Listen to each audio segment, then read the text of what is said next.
लगभग के दायरे में होगा मुख्य कोच के रूप में गौतम गंभीर का वेतन। रिपोर्ट। मंगलवार को भारतीय क्रिकेट बोर्ड सचिव जय शाह ने आधिकारिक रूप से गंभीर की नियुक्ति की घोषणा की, जिसका लंबे समय से अनुमान लगाया जा रहा था। भारतीय क्रिकेट टीम के मुख्य कोच के तौर पर गौतम गंभीर की नियुक्ति की वित्तीय औपचारिकताएं अभी पूरी की जानी बाकी है, लेकिन इस समय उनके लिए सबसे अहम चीज 3 साल के कार्यकाल के दौरान आने वाली चुनौतियों के लिए तैयार होने के मद्देनजर पसंदीदा सहयोगी स्टाफ रखना है। मंगलवार को भारतीय क्रिकेट बोर्ड (बीसीसीआई) सचिव जय शाह ने आधिकारिक रूप से गंभीर की नियुक्ति की घोषणा की, जिसका लंबे समय से अनुमान लगाया जा रहा था। हालांकि पता चला है कि उनका वेतन अभी तय किया जाना बाकी है। हालांकि यह उनके पूर्ववर्ती राहुल द्रविड़ और रवि शास्त्री के समान होने की उम्मीद है।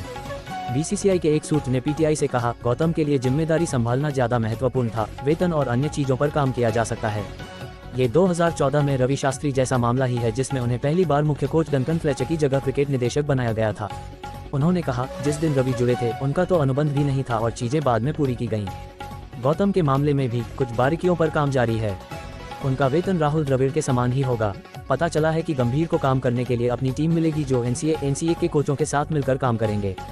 गंभीर ने कहा था, क्रिकेट मेरा जुनून है और बीसीसीआई, राष्ट्रीय क्रिकेट अकादमी के प्रमुख वीवीएस लक्ष्मण, सहयोगी स्टाफ और सबसे महत्वपूर्ण खिलाड़ियों के साथ मिलकर काम करने को लेकर मैं उत्सुक हूं, क्योंकि हम आगामी टूर्नामेंटों में सफलता हासिल करने की दिशा में काम करेंगे।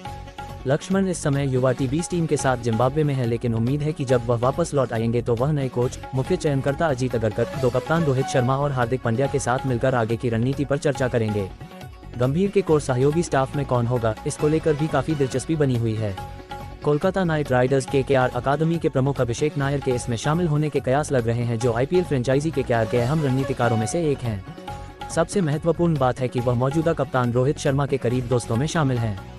बीसीसीआई के एक अधिकारी ने एल बालाजी और जहीर खान का नाम गेंदबाजी कोच के लिए 2 संभावित उम्मीदवारों के तौर पर पेश किया है।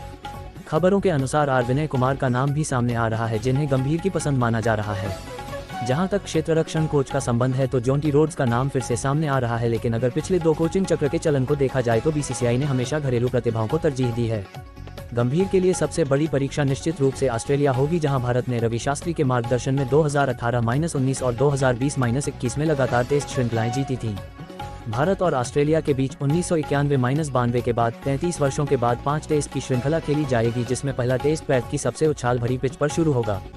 गंभीर ने रणजी ट्रॉफी में 2013-17 के बीच कप्तान के तौर पर दिल्ली के लिए रणनीति बनाने में काफी समय बिताया है, लेकिन लाल गेंद के कोच के तौर पर उनका प्रदर्शन इसी श्रृंखला पर निर्भर होगा, जो भारत के विश्व टेस्ट चैंपियनशिप के क्वालिफिकेशन के लिए भी निर्णायक साबित होगी। इसी बीच पाकिस्तान में चैंपियंस ट्रॉफी खेली जाएगी, लेकिन बीसीसीआई ने अभी इसके कार्यक्रम को हरी झंडी नहीं दी है। गंभीर हमेशा भारतीय सेना के बलिदानों के बारे में बात करते हैं और वह पाकिस्तान में किसी भी तरह का क्रिकेट खेलने के खिलाफ रहे हैं। अब फिर से बीसीसीआई से अनुबंधित होने के बाद ये देखना दिलचस्प होगा कि जब एक बड़े आईसीसी खिताब के लिए खेलने की बात होगी तो उनका फैसला क्या होगा।